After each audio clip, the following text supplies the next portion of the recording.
Estrecho de la Florida, entre el presidente de la Cámara de Comercio de Estados Unidos, el señor Donoghue, y Raúl Castro. La pregunta es, ¿esto estaba pautado de antemano y después de esto qué? Es la otra pregunta, ¿no? ¿Qué repercusiones desde el punto de vista comercial y político tendrá ese encuentro?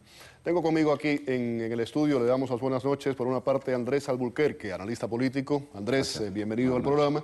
Y también es un placer darle las buenas noches, la bienvenida aquí a Mano Limpia a Orlando Luis Pardo Lazo, fotógrafo, bloguero cubano, además escritor. Muchísimas gracias por estar con nosotros. El encuentro, como mencionaba anteriormente, entre Donoghue y Raúl Castro va a tener repercusiones a ambos lados del Estrecho de la Florida, para ambos países y para las relaciones de ambos gobiernos. Y quiero comenzar con ese tema. Después de esto, ¿qué importante es, Andrés? Bueno, en estos temas yo dejo muy poco a la casualidad. La espontaneidad no existe y pienso que a la vez que Donoghue hace un viaje a Cuba es porque hay un guión prescrito.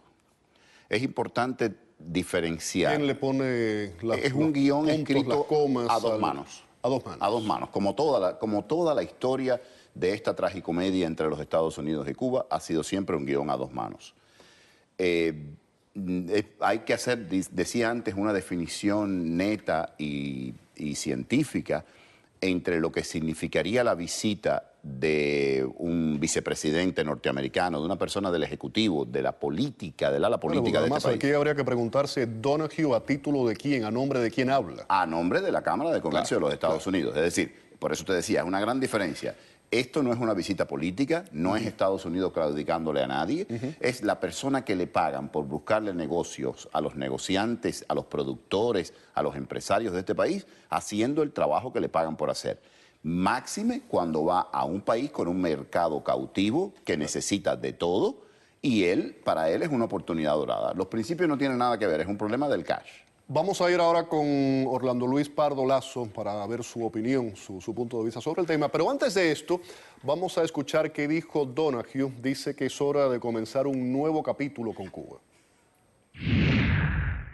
Durante demasiado tiempo, la relación entre nuestras naciones ha sido definida por nuestras diferencias y con grilletes por nuestro pasado. No tiene por qué ser así. Es hora de comenzar un nuevo capítulo en las relaciones entre Estados Unidos y Cuba.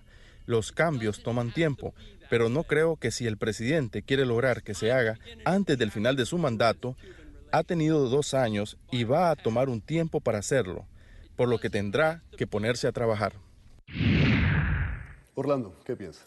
Bueno, el encuentro entre dos tycoons, un hombre que le pagan para que encuentre posibilidades de negocio a los empresarios norteamericanos en su perfecto legítimo derecho, y un hombre que no sé quién le paga para capitalizar los deseos, los derechos y en última instancia la economía de todo un país. Se está hablando entre un empresario que representa a toda una sociedad civil, económica, libre, como es la norteamericana, y un hombre que capitaliza sus propios intereses o los de sus allegados, ya no ni siquiera en términos ideológicos, porque la revolución ideológicamente es cadáver, sino en términos ahora de un pragmatismo económico. ¿Dónde está el capital? Show me the money.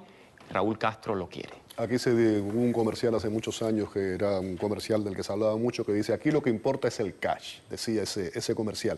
Orlando, los temas son inversiones, embargo, cambios, las presuntas reformas en Cuba, todo eso enfocado desde el punto de vista comercial. Ahora, y te digo eso porque sé que tú estuviste en Cuba hasta hace muy poco. ¿Qué pasa con la dictadura? ¿Qué pasa con las violaciones a los derechos humanos? Sé que eres una persona, por ejemplo, cercana a Giovanni Sánchez. ¿Qué pasa con las violaciones a los blogueros dentro de Cuba? ¿Eso no importa? ¿Vamos a hablar aquí de dinero? Escuchemos a Murillo. Ya los cambios en Cuba pasaron. Ya el país cambió, ya estamos en reforma. Ahora lo único que no vamos a dar, palabras de Murillo, escuchemos al gobierno cubano, es reforma política. O sea, tácitamente la visita de este señor está legitimando un gobierno que ha dicho, y lo ha dicho también su canciller, Rodríguez Parrilla, que no necesita reconocer las inversiones del exilio, ni los derechos del exilio tampoco, que es un tema que queda pendiente, sino que se va a mover hacia un pragmatismo económico. Y yo, no sé si usted coincidirá conmigo, pero es un poco la la fórmula del putinismo, la fórmula del modelo vietnamita o chino, donde... Él lo menciona, lo mencionó. Donoghue habló del modelo chino, del modelo vietnamita y los cambios que se hicieron en esos países. Claro, queda evidente en la carta a Obama, queda evidente en algunas entrevistas de algunos tycoons cubanos americanos, donde es preferible el modelo chino a que Cuba se convierta en una Norcorea. Siempre la amenaza de que el hombre hay que calmarlo, un poco ahogarlo como al Rajá de los muñequitos aquellos del antílope, ahogarlo en dólares para que Raúl Castro no desate su ira. ¿Qué, Andrés, similitudes, coincidencias desde el punto de vista cultural, geográfico y otros muchos? ¿Podemos hacer un paralelismo, una similitud entre Vietnam, entre China y Cuba? La única similitud que yo encuentro es que los medios fundamentales de producción estuvieron en los primeros dos países que mencionabas hasta hace poco en manos del Estado y poco a poco han ido socializándose y cayendo en manos privadas. En Cuba esto no ha ocurrido y no creo que ocurra mientras Raúl esté vivo. Debemos tener una cosa bien clara. Las pseudo reformas que se han hecho en Cuba ha sido para lograr garantizar que Raúl Castro se muera sin enfrentarla a la justicia. Es decir, para evitar una explosión social que pueda dar el traste con su plan, con el plan que él tiene concebido. Me llamaba mucho la atención cuando oía hablar a Donoghue a través de la traducción que era hora que dejáramos nuestras diferencias. Estados Unidos y Cuba nunca han tenido ninguna indiferencia. El problema de Estados Unidos, que es el país donde yo vivo, y yo soy americano como todos nosotros, pero viéndolo objetivamente, científicamente, Estados Unidos lo que ha hecho es que en 2 o 3 veces se ha entrometido en los asuntos cubanos apostando al caballo perdedor. Estados Unidos fue el que sacó a Batista patada para poner este trasnochado. Es decir, aquí no se trata de las diferencias entre Cuba y Estados Unidos, se trata entre las diferencias. Y vamos a hablar claro, desde el punto de vista comercial, a la Cámara de Comercio, a muchos comerciantes estadounidenses, le conviene tal y como se ha establecido todo en Cuba. El status quo. Claro. Pero lo que te decía, Estados Unidos puso allí a una persona que suponía que iba a vigilar sus intereses, el hombre sintió tentación cuando vio el poder, dobló por tercera y los madrugó. La diferencia la tienen ellos con el dictador, no es un problema entre Cuba y Estados Unidos. Pero además, a él le conviene cómo están las cosas, a la Cámara del Comercio individualmente. Hablo en términos de conveniencia y en términos financieros. Claro. Estoy dejando a un lado los principios y otras consideraciones. Donoghue habló en la Universidad de La Habana. Yo mencionaba anteriormente que tenía recuerdo de Jimmy Carter, que habló ahí, y Albuquerque me estaba comentando que también Jesse Jackson hizo una locución. Creo que son los únicos estadounidenses que han hablado en ese foro en los últimos 50 años. Dice, y esto quiero saber tu opinión, en un momento determinado le dice a Raúl Castro, le dice al régimen, le dice que dependiendo del acuerdo, de las relaciones entre Washington y La Habana, entre Estados Unidos y Cuba, de esa forma se comportarán los inversionistas del resto del mundo. O sea, la relación con Estados Unidos es un garante. Me parece maravilloso porque es el triunfo final del antinacionalismo, del anexionismo, que siempre fue una de las características de la Revolución Cubana, funcionando por reacción, teniendo ese enemigo, archienemigo, con un discurso patriotero y nacionalista, para ahora caer rendido a los pies del capital. Ya no solamente el Che Guevara y una serie de íconos son pura mercancía pop, sino que la propia revolución va a ser un producto más de mercancía en este gran imperio que es los Estados Unidos como monstruo comercial. O sea, finalmente, después de tanto tiempo, no sé, permíteme hacer una cita poética en las canciones de Carlos Varela, valió la pena los miles de fusilados, los miles de encarcelados, la violencia que ejerció el Estado contra la población y que sigue ejerciendo mediante un apartheid, en el cual este señor puede hablar en la Universidad de La Habana, pero no puede hablar un economista cubano exiliado como puede ser Carmelo Mesa Lao, que le acaban de negar la entrada a su país. O sea, es el triunfo del pragmatismo económico sobre cualquier moralidad en política. Eso de alguna manera lapida el fenómeno. Y es lo que siempre fue. Y es lo que siempre fue. Ahora simplemente nos quitamos las máscaras. Exacto. Somos capitalistas de Estado. El tema de las reformas, ¿cómo vemos esas reformas? ¿Son dentro de Cuba? ¿O eso es porque hay un discurso para el exterior y otro interno? ¿Son reales? ¿Están manipuladas? ¿Ha sido totalmente obligado por las circunstancias? ¿No es un acto de buena voluntad? No podría hablar a nombre del gobierno cubano, pero si tú me tienes la boca, la nariz, todo tapado y me dejas una de las fosas nasales para respirar, la reforma es muy real.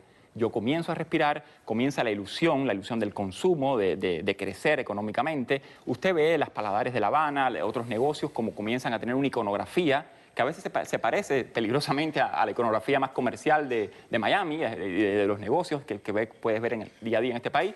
Pero sí, la gente comienza a sentir una ilusión. ¿Qué pasa? Que cuando usted tiene una licencia sépalo o no, esa licencia también es una prebenda, un privilegio que usted tal vez está más vinculado al Estado ahora. Conozco casos de personas que tienen que colaborar abiertamente con la policía política, sobre todo los que hospedan a los extranjeros. Se lo advierto a la población norteamericana, donde usted se hospede en una casa, muchas veces la policía política se interesa por los norteamericanos y revisa su equipaje, y el dueño de la casa, que no es un pequeño empresario, que es simplemente una persona que tiene un papelito del Estado, pues tiene que ceder y no puede comportarse como un empresario libre, ni pequeño, ni mediano, ni grande. Es un agente del castrismo con licencia para parecer cuentapropista. O sea, pero el cambio es real y la gente muchas veces asume esto como tal, y la estrategia es acumula un poco de capital, compra un bien raíz, o la solución de la válvula de escape: vete afuera, vete a otro país.